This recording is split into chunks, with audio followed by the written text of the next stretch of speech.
رسالة أخرى لكل من علق الصليب على رقبته، أو كل من تشبه بالكفار، سواء بالقصات أو بالموضات اللي يسمون اليوم الشباب يعلقون القرن على الصدر، أو يضعون سوارة في اليد، أو سمى تشاء من تشبهات الشباب.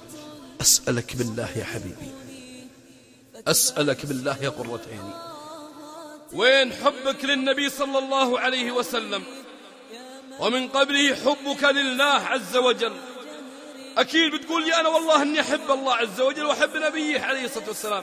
أقول نعم وأنت كذلك يا حبيبي، لكن يا قرة عيني، أليس أن من حب أن يطيع حبيبه؟ لو كان حبك صادقا لأطعته. إن المحب لمن يحب مطيع. أين صدق المحبة يا قرة عيني؟ أين صدق العمل؟